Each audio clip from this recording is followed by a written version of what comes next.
নমস্কার বন্ধুরা, গল্পের চিলেকোঠা পরিবারে আপনাদের সকলকে স্বাগত জানাই। আমি সায়নী। আজ আমাদের নিবেদন বিখ্যাত সাহিত্যিক শ্রী আশুতোষ মুখোপাধ্যায় রচিত গল্প নির্বাচন। গল্পটি কেমন লাগলো কমেন্টে জানাবেন। যদি ভালো লাগে লাইক করবেন, আর চ্যানেলটিতে যদি নতুন হয়ে থাকেন সাবস্ক্রাইব করবেন। তবে চলুন আর দেরি করব না, শুরু করি আজকের গল্প। শ্রী আশুতোষ মুখোপাধ্যায় রচিত নির্বাচন।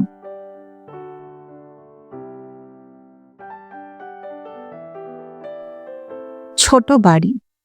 বাড়িতে ছোট বড় অনেকগুলি ঘড়ি।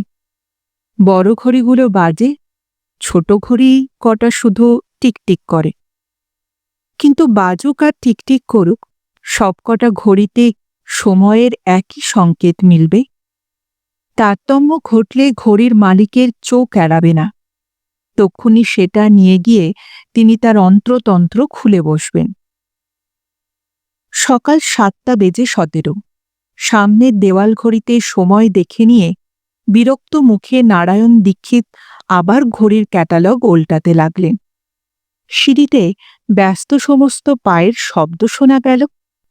নারায়ণ দীক্ষিতের ভুরুর মাঝে গোটাকত কুঞ্চন রেখা দেখা দিল। দ্বিধান্বিত পায়ে যে লোকটি আগে আগে তার সামনে এসে দাঁড়ালেন, তিনি হেড কারিগর শিবনাথ পণ্ডিত।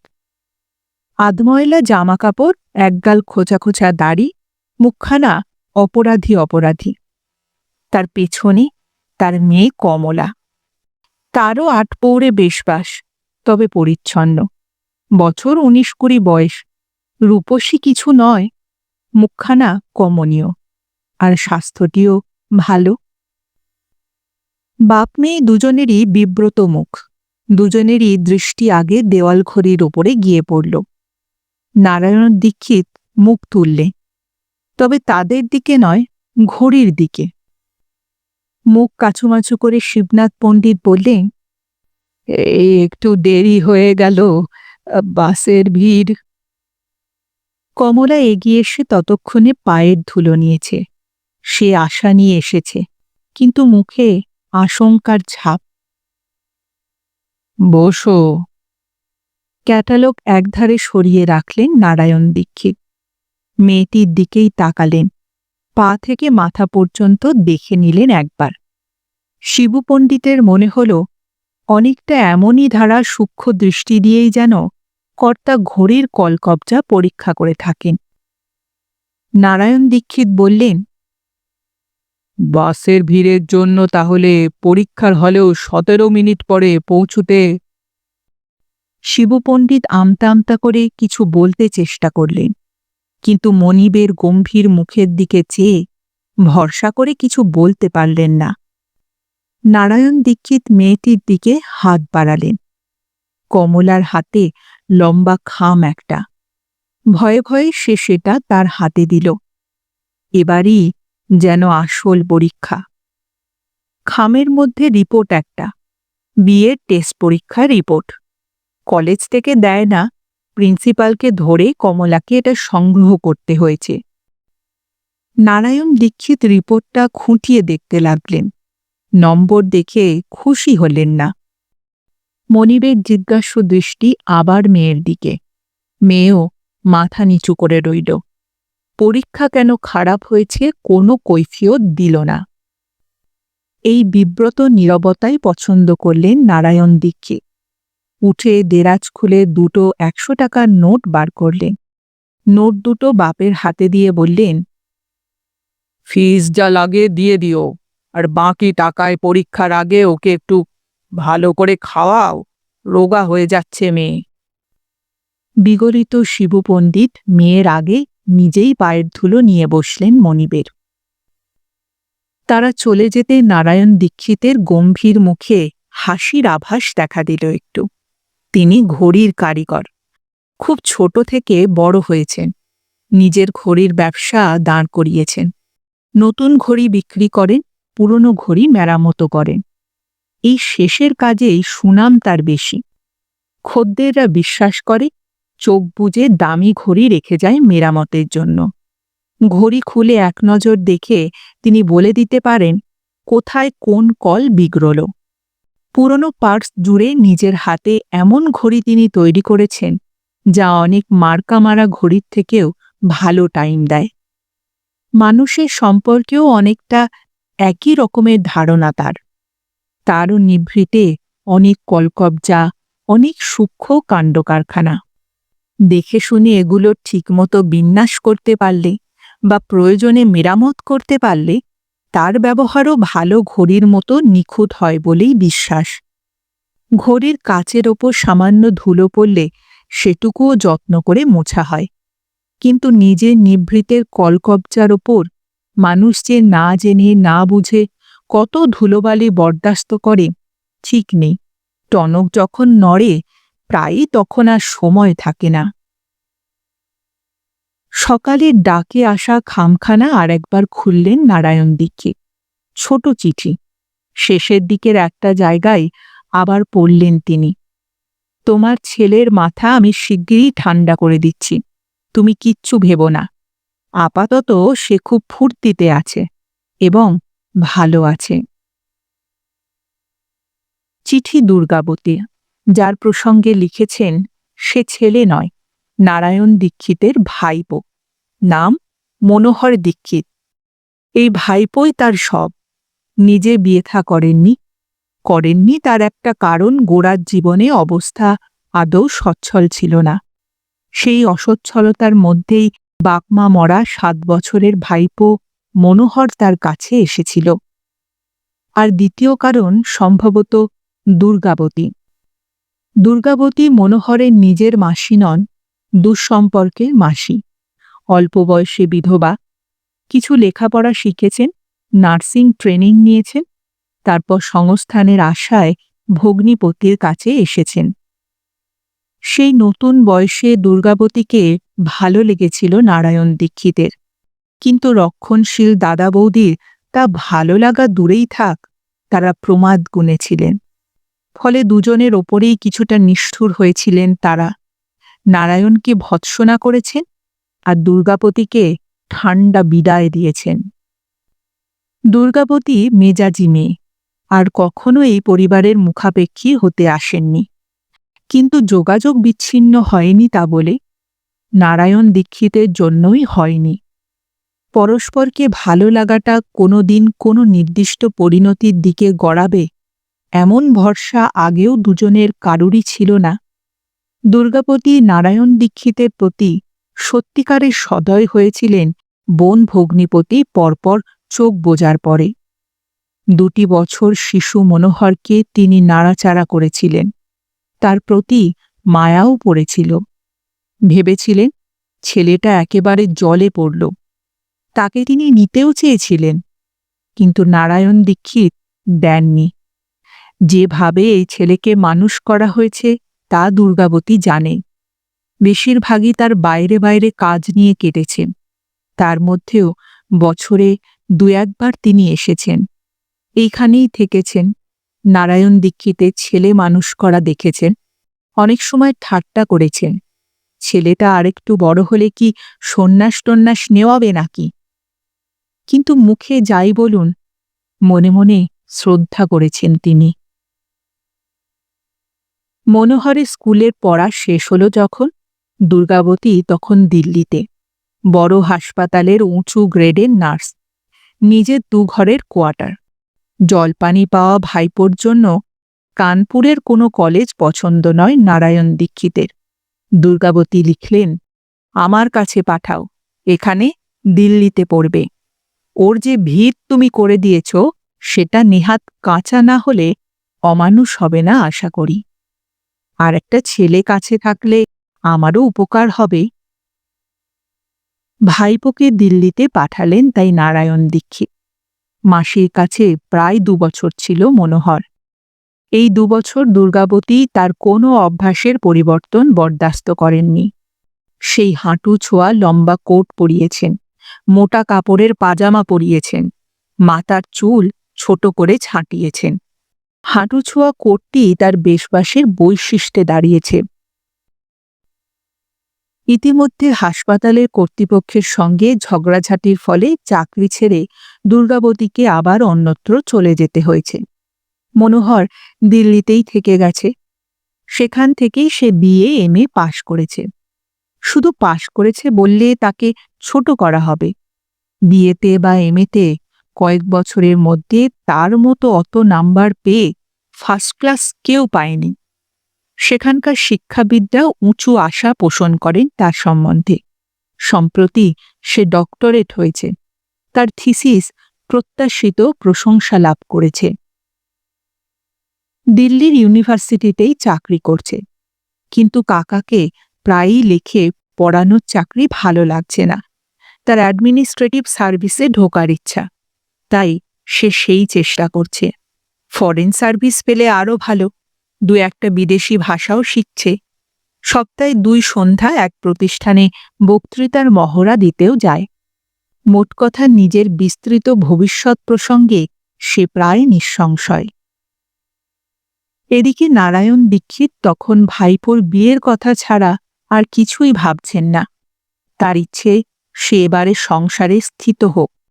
তিনি সেই ইচ্ছেটাই জ্ঞাপন করে বসলেন। মনোহর খুশি হল। এতদিন এ ব্যাপারে তেমন গুরুত্ব দেয়নি সে। সুযোগ্যা ভার্যা যে কর্মক্ষেত্র অনেকটা প্রসারিত করে দিতে পারে, তেমন নজির দিল্লিতে বড় কম নেই। স্ত্রী রূপসী হবে, বহু গুণের অধিকারিণী হবে, নিপুণা গৃহিণী হবে, বাইরে লোভনীয় সহচরী হবে। সকলে প্রশংসা করবে, আবার ভিতরে ভিতরে একাত্তা ঈর্ষাতুর দীর্ঘনিশ্বাসও ফেলবে। এমন স্ত্রী একটু দুর্লভ বটে, কিন্তু এমন স্ত্রী ছাড়া তার মনও উঠবে না। কাকাকে লিখল বিয়ে করতে তার আপত্তি নেই, কিন্তু এই ব্যাপারটা তার হাতে ছেড়ে দেওয়াই ভালো। লিখল, আমি তোমার আদর্শে মানুষ। আশা করি নির্বাচনে ভুল হবে না এবং তুমি খুশি হবে।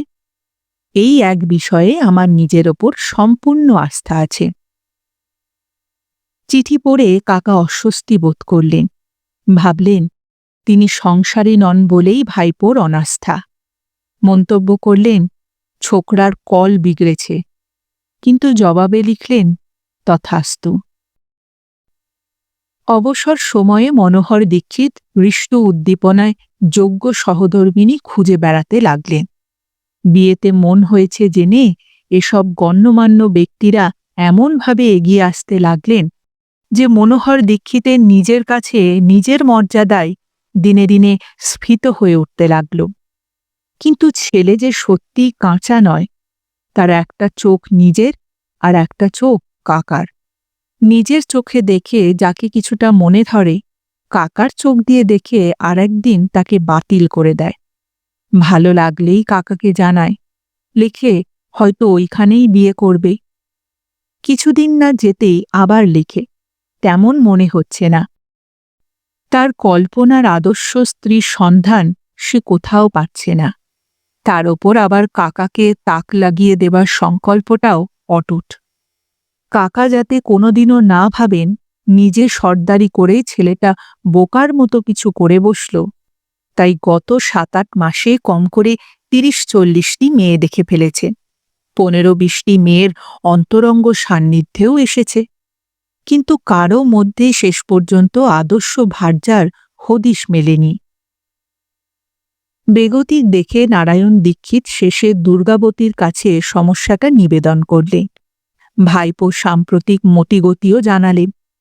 তার সকল উদ্দীপনা এখন যে শুধু স্ত্রী খোঁজার কাজেই কেন্দ্রীভূত হয়েছে, সেটা তার দুশ্চিন্তার কারণ।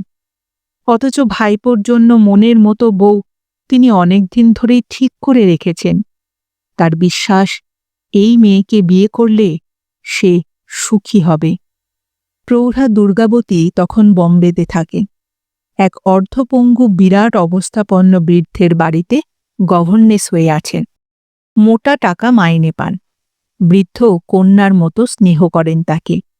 দুর্গাবতী অনেক দিন ধরেই সমমর্যাদায় প্রতিষ্ঠিত সেখানে। বৃদ্ধের নাতি নাতনি পরিবৃত সংসারের সঙ্গে অনেকটাই যুক্ত হয়ে গেছেন তিনি। তার পুত্রবধূ মারা যাবার পর থেকে বলতে গেলে তিনিই কর্ত্রী সেখানকার। বৃদ্ধের বয়স্ক নাতি নাতনিরাও অসম্মান করে না তাকে। নারায়ণ দীক্ষিতের চিঠি পেয়ে দুর্গাবতী মনোহরকে একবার বোম্বাই শহরে বেরিয়ে যাবার আমন্ত্রণ জানাতে লাগলেন। মনোহর এলো, আর এসে প্রথম দিনেই তার মনে হল আরও আগে কেন সে আসেনি। তার কল্পনার রমণী যে এই বাড়িতেই বাস করছে সে কেমন করে জানবে? প্রথম সন্দর্শনেই তার মনে ধারণা হয়ে গেল মাসি বিশেষ উদ্দেশ্য নিয়েই তাকে এত আগ্রহে এখানে আমন্ত্রণ করেছেন। কন্যা শীলা রানী, বৃদ্ধের বড় রাতনী, রূপসী, স্বাস্থ্যবতী, উচ্চশিক্ষিতা, সুরসিকা, সুচতুরা এবং সদা হাসিখুশি। বাড়ির ছেলে মেয়েদের পার্টি, হইচই, আনন্দ ফুর্তি লেগেই আছে।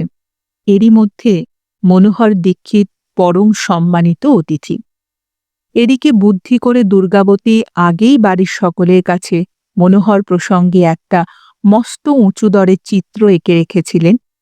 বনপো বিদ্যের জাহাজ, বিলেতের মস্ত মস্ত পণ্ডিতদের সঙ্গে পর্যন্ত বিদ্যের ব্যাপারে তার লেনদেন।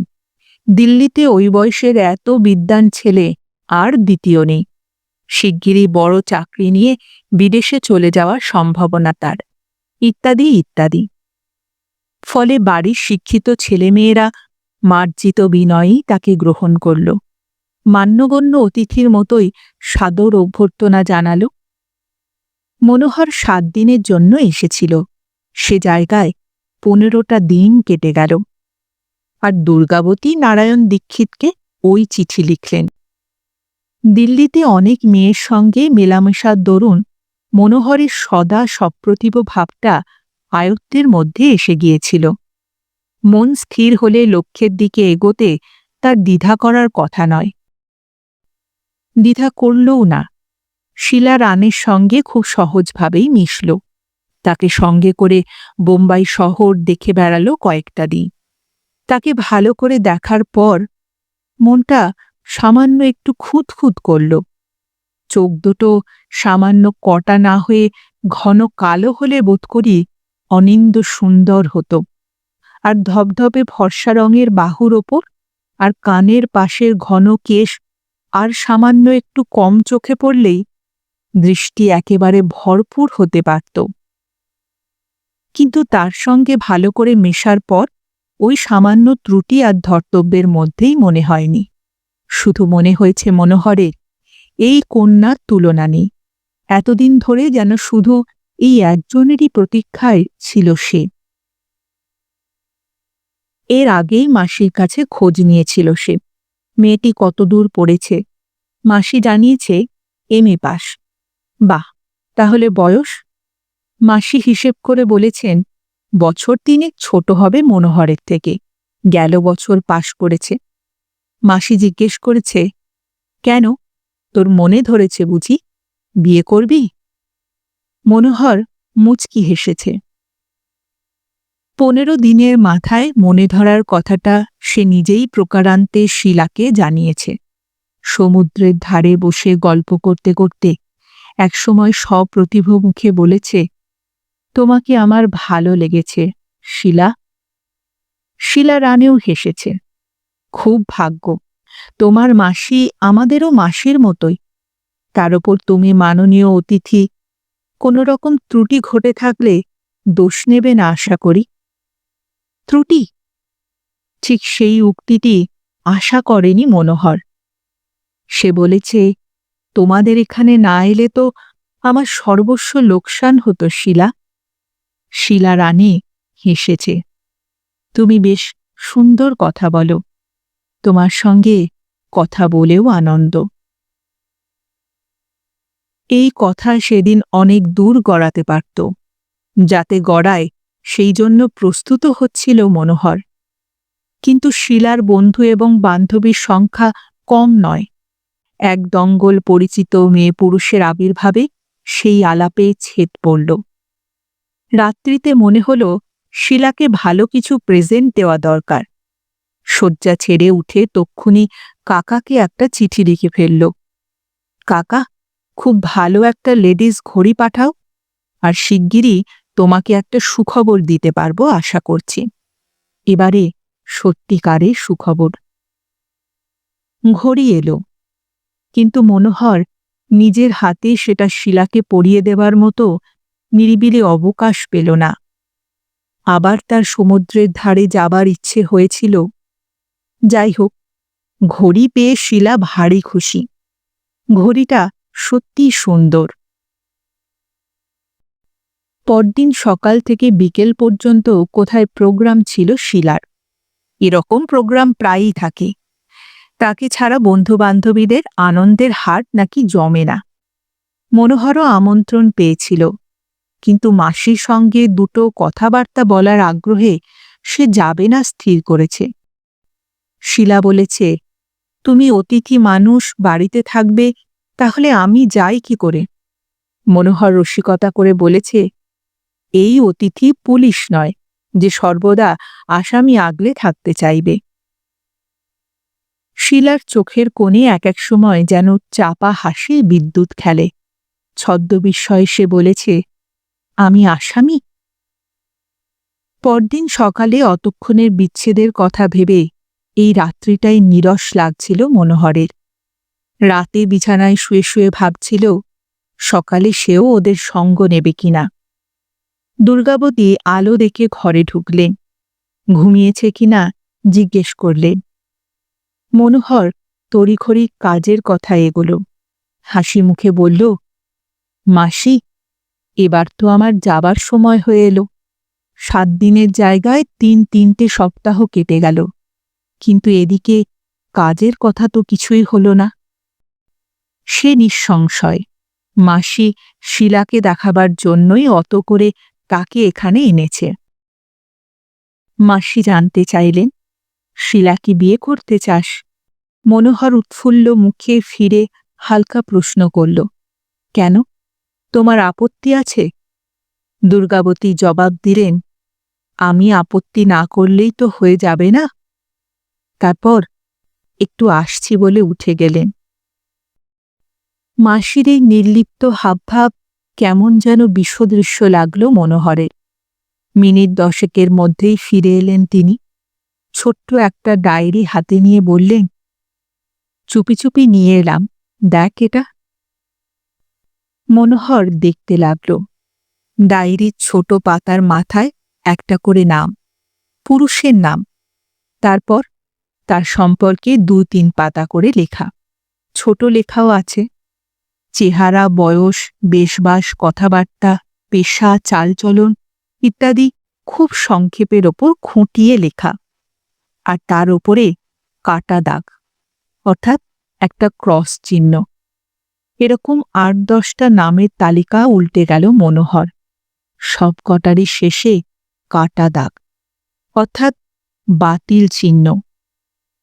শেষে মনোহর দীক্ষিতের নাম। প্রথমেই তলার কাটা দাগটার দিকে আগে চোখ গেল মনোহরের। একটা বড় রকমের ধাক্কা সামলে মনোহর লেখাটুকু পড়ল, ঘড়িওয়ালার ভাইপো, খুব বিদ্বান নাকি, কিন্তু চেহারা বোকা বোকা, বেটে খাটো। সবথেকে বিদঘুটে তার ওই লম্বা কোট। কথাবার্তা হাবভাবে নিজেকে চালাক মনে করানোর চেষ্টা। 500-600 টাকা হয়তো মাইনে পায়, কিন্তু নিজেকে মস্ত একজন ভাবে। ঘড়ি প্রেজেন্ট করেছে, সেটা অবশ্যই সুন্দর। ব্যাস।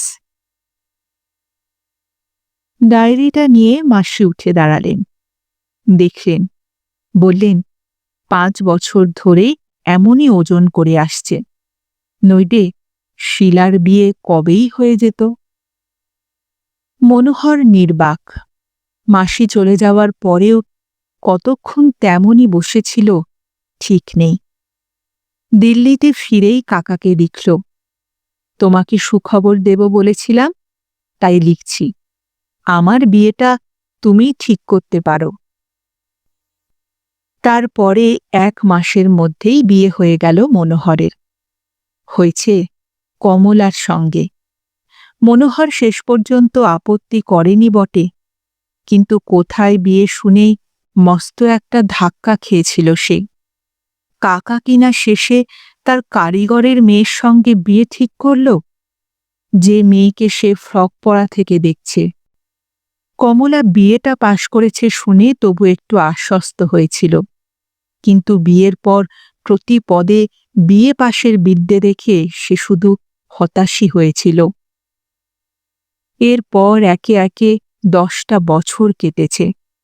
তারপর তারপর কাকার এই নির্বাচনের তারিফ সে কখনো করতে পারেনি। কমলা এক সাংসারিক বিষয় ছাড়া আর কোনো ব্যাপারে 5টা কথাও বলতে পারে না, তর্ক করতে পারে না। উঁচু সার্কেলে তাকে নিয়ে যাওয়া তো ছাড়তেই হয়েছে। যা বলা হয় তাকে তক্ষুনি তা পালন করে। আদর করলে খুশি হয়, রাগ করলে ভয়ে ভয়ে থাকে, আর তাকে খুশি করার ফিকির খোঁজে। এই একান্ত নির্ভরশীলা মেয়ের জন্য মায়া হতে পারে, কিন্তু তাকে যোগ্য সঙ্গিনী ভাবা মনোহরের পক্ষে অন্তত সম্ভব নয়। কাকার একমাত্র এই অবিচারেই মনে মনে আজও সে ক্ষুণ্ণ। কিন্তু এই কাকাও আর নেই। কল মেরামতের ব্যাপারে এমন সুপটু মানুষটার নিজের হৃদযন্ত্র হঠাৎ বিকল হয়ে যেতে পারে, কেউ তা ভাবেনি। ব্যবসা এখন শ্বশুরই চালাচ্ছেন। মনোহর তাকে অর্ধেক লেখাপড়া করে দিয়েছিল, আর মনে মনে নিঃসংশয় ছিল শ্বশুর শেষ পর্যন্ত তাকে কলা দেখাবেন। কিন্তু গত 7 বছর ধরে দেখা যাচ্ছে লাভের চুলচেরা হিসেব দিয়ে শ্বশুর ফি বছর জামাইয়ের নামে মোটা টাকা পাঠাচ্ছেন। ফলে কাকার বিশ্বস্ত কর্মী নির্বাচনের ওপর অবশ্য মনোহরের আস্থা ফিরেছে। শীতকাল। সন্ধ্যায় কনট প্লেসের ধারে হঠাৎ দুর্গাবতীর সঙ্গে দেখা মনোহরে। দোকান থেকে কি সওদা করে ফুটপাতে নেমেছেন। কি আশ্চর্য, তুমি? মাসিও খুশি, বললেন, তোর কথাই ভাবছিলাম। ওই মেয়ের পাল্লায় পড়ে হঠাৎ এসে গেলাম কদিনের জন্য। আয়। মনোহর ঘাড় ফিরিয়ে দেখে ফুটপাতের ধারে ট্যাক্সিতে শিলা বসে, তার দিকে চেয়ে হাসছে মিটিমিটি। এই 10 বছর বাদেও তাকে চিনেছে তাহলে? পায়ে পায়ে এগিয়ে এলো। দুর্গাবতী খুশি মুখে ট্যাক্সির দরজা খুলে দিল, বলল, কোনো কথা নয়, ওঠ আগে। মনোহর গাড়িতে উঠল, মাসিও। ট্যাক্সি চলল। শিলা সেই 10 বছর আগের মতোই হাসি খুশি, অনর্গল কথা বলছে। তুমি এখানে আছো জানি, 2-1 দিনের মধ্যেই দেখা করতাম। মস্ত গণ্যমান্য অধ্যাপক হয়েছ, চিনবে কিনা ভয় ছিল। তারপর তার খবর নিল সব, কতদিন বিয়ে হয়েছে, কটি ছেলেপিলে ইত্যাদি। হাত বাড়িয়ে দেখালো সেই ঘড়ি, হেসে বলল, এটা চিনতে পারছ? এটাই শুধু ঠিক ঠিক চলছে, আর কিছু না। সন্তর্পণে একটা বড় নিঃশ্বাস ফেলল মনোহর। শিলাকে আজও সে ভোলেনি, একেবারে ভুলতে পারেনি যে। নিভৃত অবকাশে এখনো অনেক সময় মনে পড়ে তাকে। মাসি একবার লিখেছিলেন কলেজে চাকরি নিয়েছে শিলা, কিন্তু কলেজের শিক্ষয়িত্রীর মতো লাগছে না তাকে। দেখছে মাঝে মাঝে পরনে ঝকমকে শাড়ি। যে হোটেলে উঠেছে শিলা, সেই হোটেলেই নিয়ে গেল তাকে। রাত্রি প্রায় 9টা পর্যন্ত 3 জনে গল্পগুজব চলল। তারপর শিলা চলে গেল কোথায় নেমন্তন্ন রক্ষা করতে। যাওয়ার আগে মনোহরের আবার আসার প্রতিশ্রুতি নিয়ে গেল। তারপর আরও ঘণ্টা 2 মনোহর ছিল মাসির কাছে। মাসি তার ঘর সংসারের খবর নিয়েছেন, কাকার কথা বলে দীর্ঘশ্বাস ফেলেছেন, আর শেষ জীবনের এই শেষ কটা দিন যে এই অদ্ভুত মেয়েকে নিয়ে কাটাতে হবে, সেই খেদও প্রকাশ করেছেন। মনোহর জিজ্ঞেস করল, ও আর বিয়েই করল না তাহলে? মাসি জবাব দিলেন, করবে না কেন? বিয়ে একবার ছেড়ে দুবার করেছে। মনোহর বিমূঢ় হঠাৎ। মাসি বললেন, বিয়ের কি আর দাম আছে আজকাল রে? 2 জায়গাতেই ডিভোর্স হয়ে গেছে। আবার যদি করে, আবারও তাই হবে। মনোহর নির্বাক খানিকক্ষণ, তারপর আস্তে আস্তে আবার জিজ্ঞেস করল, শিলা বম্বেতে করে কি এখন? মাসির কণ্ঠস্বরে বিরক্তি। কি আর করবে, বাড়িতে থাকলে বন্ধু-বান্ধবের সঙ্গে আড্ডা দেয়, নয়তো বই পড়ে, কথায় কথায় চাকর বাকর খানসামাকে বকে, বরখাস্ত করে। কথা নেই, বার্তা নেই, কারণ নেই, রাতে হঠাৎ ফুপিয়ে ফুপিয়ে কাঁদে। এক একদিন ওষুধ খেয়ে ঘুমোয়ও, আবার সকাল হলে পরিপাটি সেজে আর প্রসাধন করে কলেজে পড়াতে চলে যায়। মনোহর বাড়ি ফিরল রাত্রি 11:30টার পরে। ছোট্ট ছেলেকে বুকের কাছে নিয়ে কমলা অকাতরে ঘুমোচ্ছেন। লেপটা ঘুমের ঘোরে একটু সরে গেছে, একখানা হাতে ছেলেকে জড়িয়ে আছে। ওধারে ছোট খাটে বড় ছেলে ঘুমোচ্ছে। মাঝের দরজা খোলা। খোলা দরজা দিয়ে সামনের ঘরেও মনোহরের পরিপাটি শয্যা দেখা যাচ্ছে। বাথরুমে ঢুকলেই হাত মুখ ধোবার গরম জল পাবে, জানে। ডাইনিং টেবিলে ঢাকা খাবারও গরম পাবে। এ সব ঠিকঠাক করে রেখে তবে কমলা ছেলে ঘুম পাড়াতে আসে। জেগে থাকার ইচ্ছে, কিন্তু ছেলে ঘুম পাড়াতে গিয়ে প্রায়ই নিজেও সে ঘুমিয়ে পড়ে। ঘুম কাতুরে বলে মনোহর আগে অনেক ঠাট্টা বিদ্রূপও করত, কিন্তু আজ দাঁড়িয়ে দাঁড়িয়ে ঘুমন্ত স্ত্রীকেই দেখছে মনোহর। গত 10 বছরেও যেন ঠিকমতো দেখা হয়নি কমলাকে, আজ নির্নিমেষে দেখছে। হাত বাড়িয়ে লেপটা আস্তে আস্তে টেনে ঠিক করে দিল। তারপর এ ঘরে এসে দাঁড়াল। দেওয়ালে টাঙানো কাকার প্রমাণ সাইজের বড় ছবি একটা। কাকা তার দিকেই চেয়ে আছে। মনোহরও চেয়ে আছে। 10 বছর বাদে 2 হাত জোর করে কপালে ঠেকিয়ে কাকাকে প্রণাম করে মনোহর দীক্ষিত।